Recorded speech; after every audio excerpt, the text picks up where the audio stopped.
Hello and welcome to our next lecture and video from this course on how to create graphic designs using Crello, a free online cloud-based application.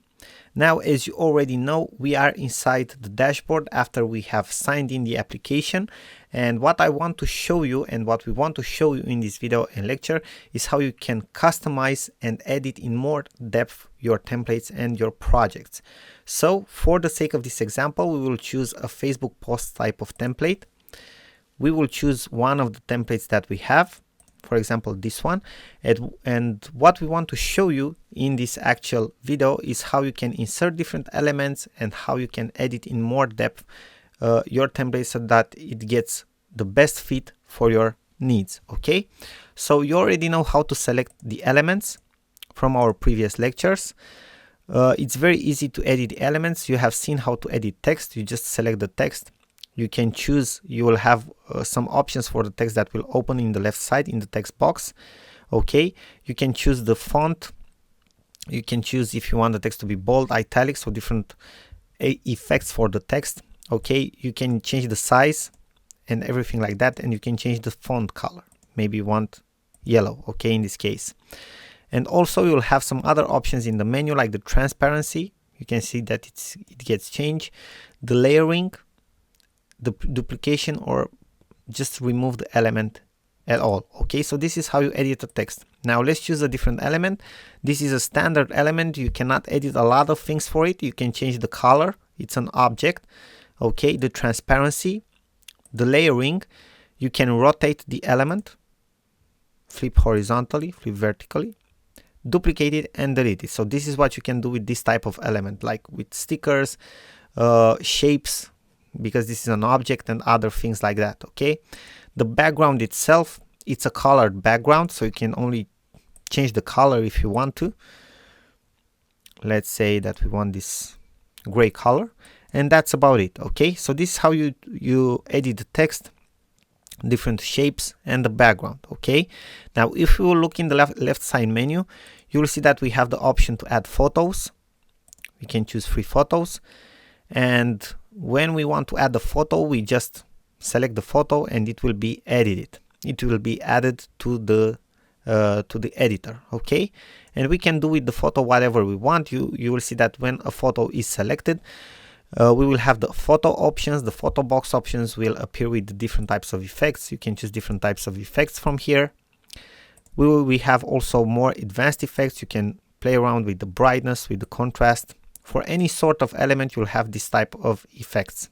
Okay, so these are the special effects that we have for photos. Vignette effect if you want to, and other things like that.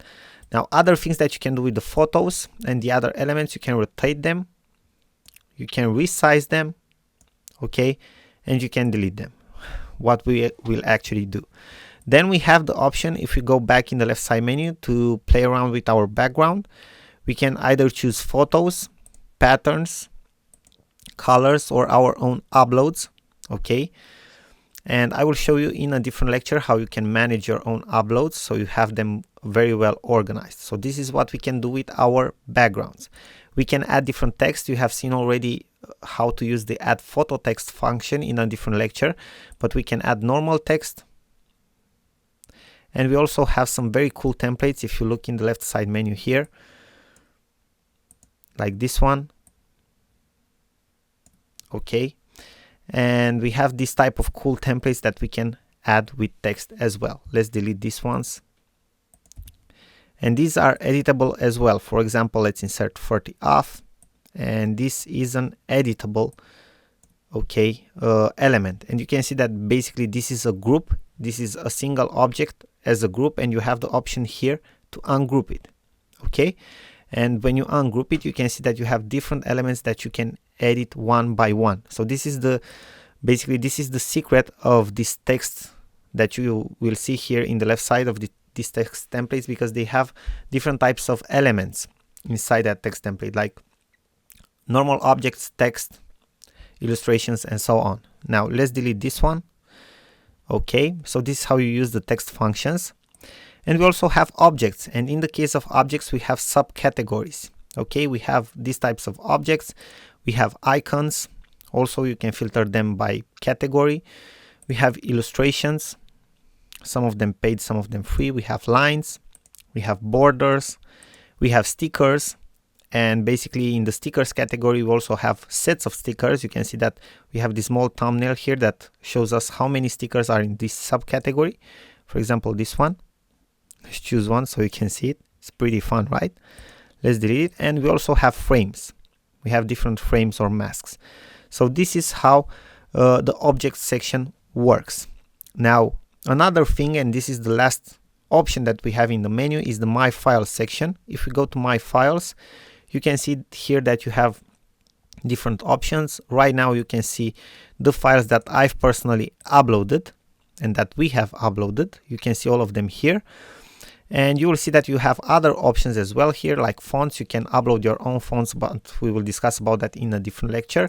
Purchased elements from Crello, because you have seen that you can purchase elements, and favorites if you have selected any favorites elements. Now let's go back to uploads. And basically here in the upload section, you will see that you also have folders, so you can organize all of your uploads in different folders if you want. Okay, you can upload images here, different elements and so on that you can use in your designs. Now basically this is how you customize and edit your templates and your projects and your graphic designs in Crello. It's not a big deal. As you can see, it's actually very easy and intuitive, and I hope that you have understood in main lines how you can do it. Now, thank you very much for watching, and we are looking forward to see you in the next video. And